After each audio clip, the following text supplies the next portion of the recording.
Hello, I'm Spy67. Geocache Spoilers inspired me to be more creative with the caches that I make, and clearly some of them impressed Sven, because he made videos of them which he published on Geocache Spoilers. Sven himself made some brilliant caches, so sadly when he died, I was very keen to try and help preserve those for future caches to enjoy. I joined the team of caches called Celebrating Sven.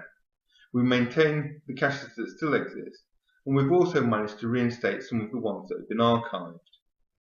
As well as that, I too enjoy videoing interesting caches, and some of those Sven published on his YouTube channel. So when I set about making my latest gadget cache, I decided to film its construction. His parents have very kindly agreed to publish this video on Geocache Spoilers. I hope you enjoy the video, and perhaps it will inspire you to be more creative with the caches that you make. Let us know what you think by leaving your comments. What are you going to build today? We're going to be building a gadget cache. What are you going to make it out of? Well, the main element in it will be this motorised electric aerial. What does that do? The motor pushes the telescopic aerial up, and then when it's switched off it retracts. How do you control it? By use of this switch. It's a 12-volt switch, which is simply an on-off. Oh, that's really cool. So what do you connect up to create this? Right, the terminals of the motor need to be connected to this 15mm copper pipe. And what will the caches use?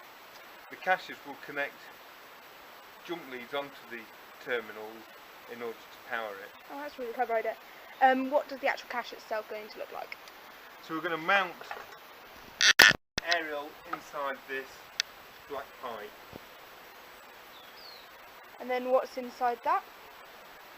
Well, with the motor mounted inside it, we're going to have this smaller white pipe for the aerial to push the cache out for the cache to retrieve. And how are you actually going to attach the cache to ground zero? We're going to use these Jubilee clips. We've identified a metal post at the location we've chosen, and we just need to secure the black pipe to that. That's perfect. First of all, we're going to be cutting the soil pipe down to the length that we want. We'll mark the length around the circumference of the pipe with a sharper marker.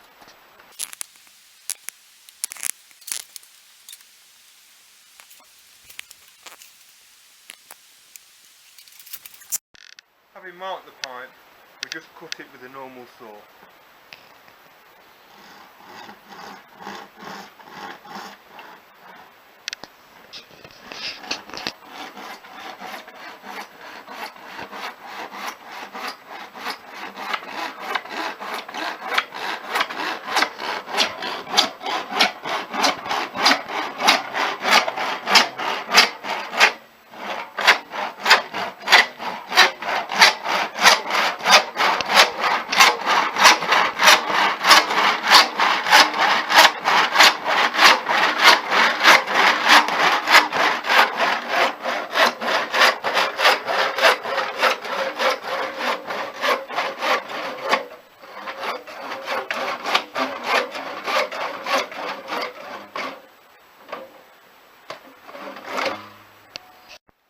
The power for the aerial is connected using jump leads from the car's battery.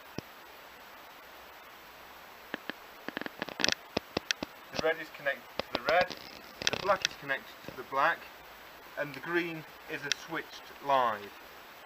When that's connected to the red, the aerial extends. When that is disconnected, it retracts.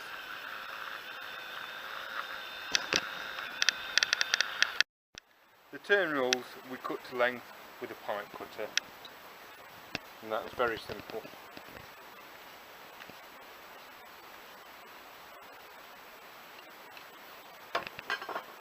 Like so. We're now going to put end caps on the terminals. First of all, we need to just clean the copper pipe up with wire wool. That's just so that the solder can get a good contact with the copper.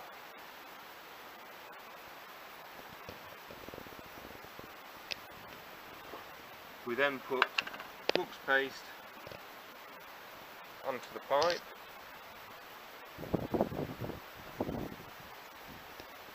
And then we can put the end cap on.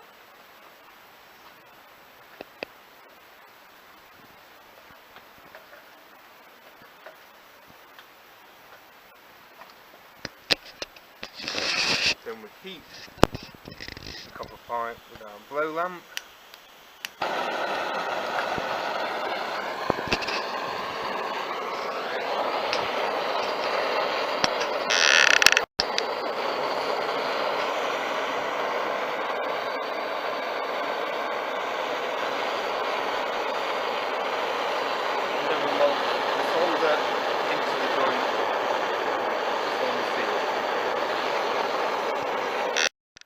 We're now going to drill a hole in the soil pipe through which we'll fit the couplings for the terminal.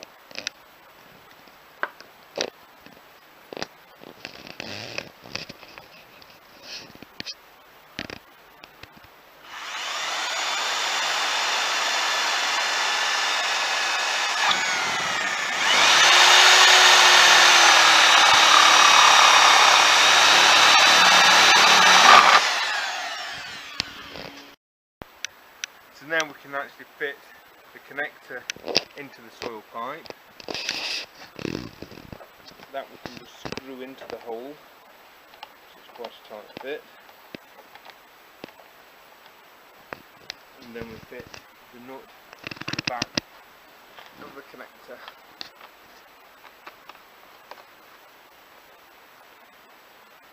So,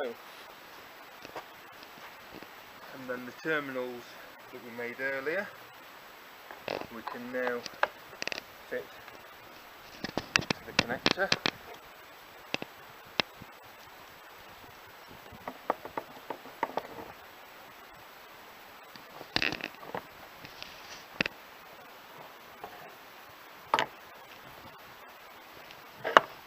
We'll just tighten the nut up.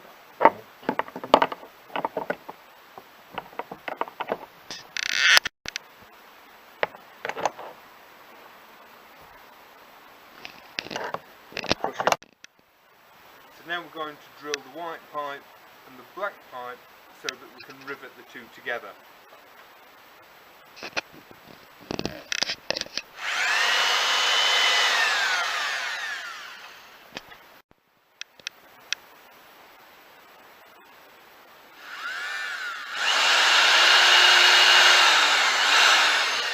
We've now lined the white pipe and the black pipe up.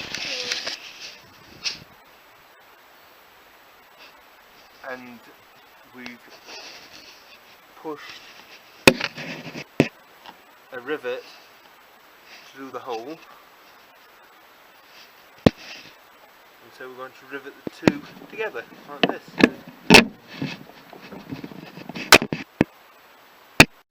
I'm now going to drill a hole for fitting the toggle switch.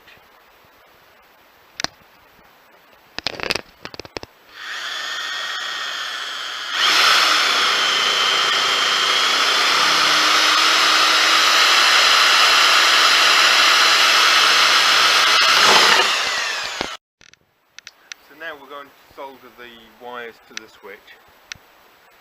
We get a flux on the wire, we get a bit of solder on the soldering iron, and then we tin the wire.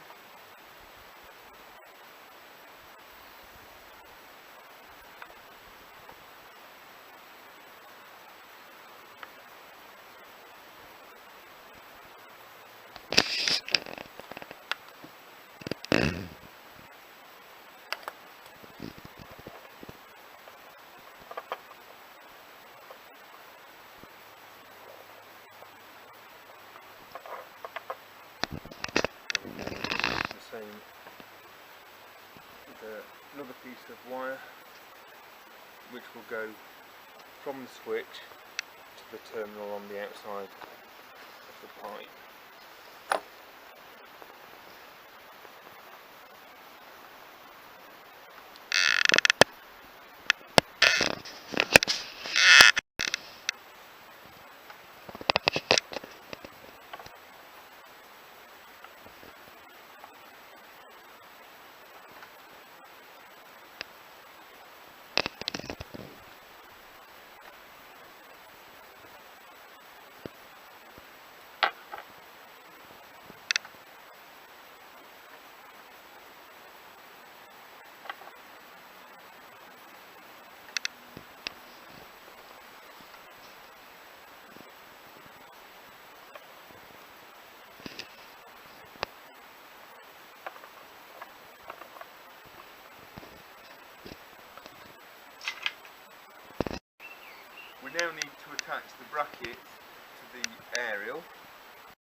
We now need to bend the bracket so it fits on the inside of the pipe.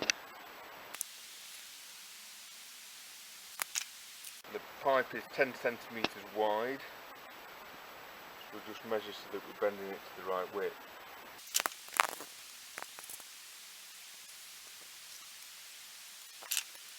I've marked the pipe where we want the bracket attaching, so I just need to drill it so that we can put rivets through.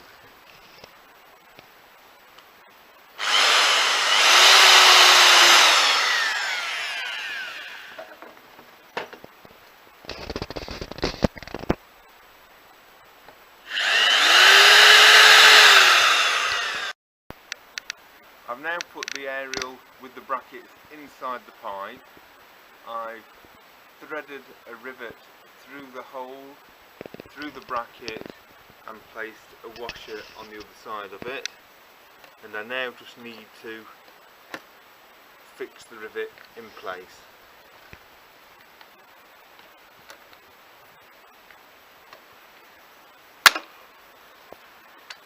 That's one done. Right, after a lot of faffing we've managed to thread the other rivet through the hole, through the bracket, and put a washer on the other side. So we've now just got to tighten the rivet up.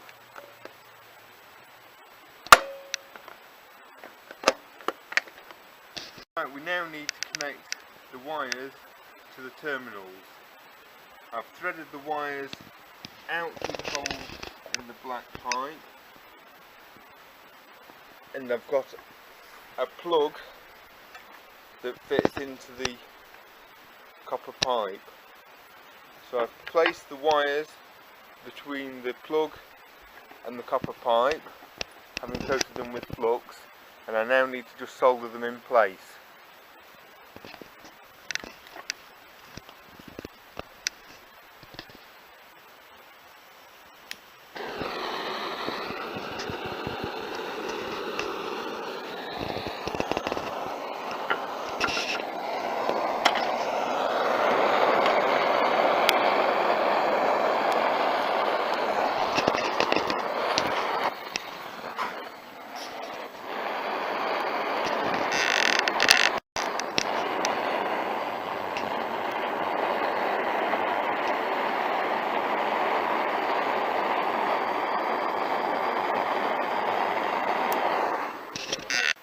So I'm now going to do the other terminal.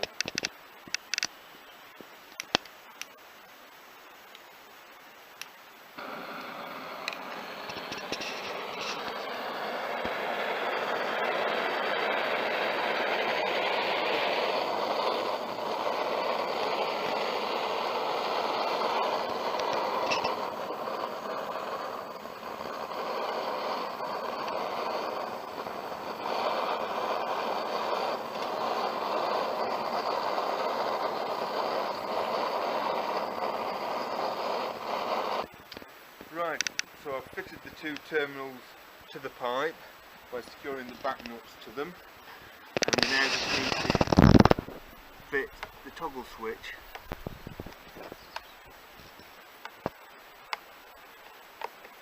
So I poke that through, put the washer on,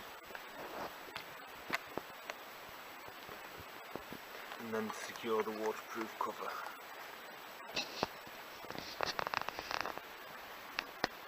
Right, let's test to see if it works.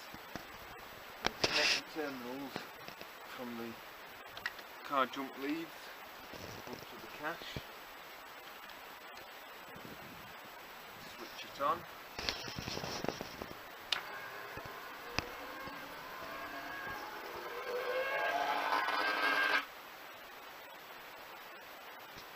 And down again.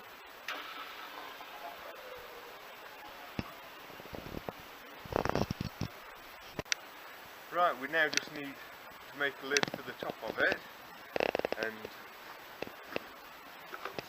we've found a lid which is the right size to fit over the black pipe, and we just need to cut a hole for the white pipe to come out through it. And we'll do that with a hole saw.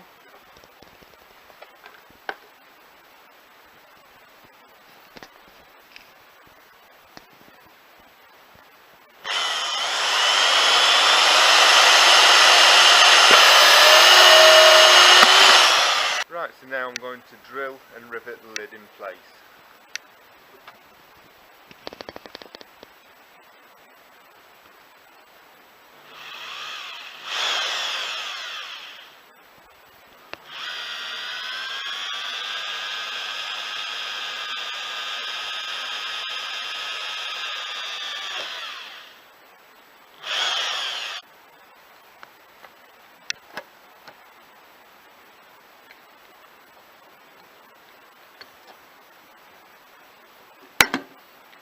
And now I'm just going to put some silicone sealant around the top of the lid where it joins the pipe.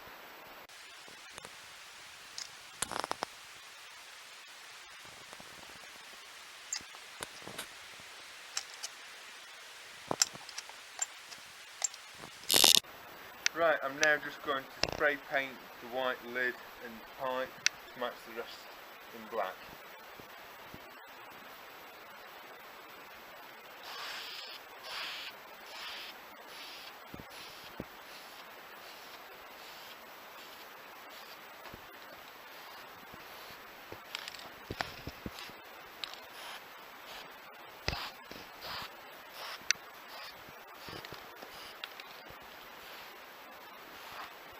I've cut some rubber flaps to fit over the exit hole, and I'm just going to rivet those to the lid.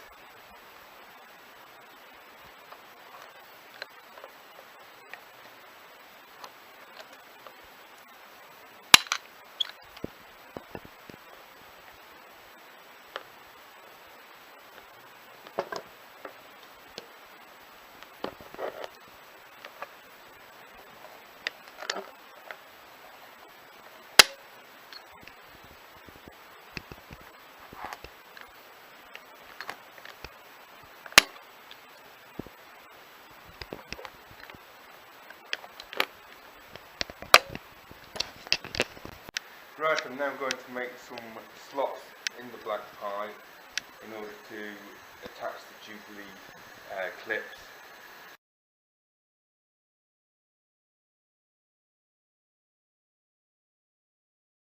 Here we have the cache in situ at the location we've chosen. To operate it, as you know, we just connect up the jumpers to the back shell. And then to the terminal on the cache. Then we operate the switch, push it up to raise the cache up out of the pipe. And there we have it, the cache. And then to replace it, we put it back in, push the switch down, and then it lowers back down in the tube.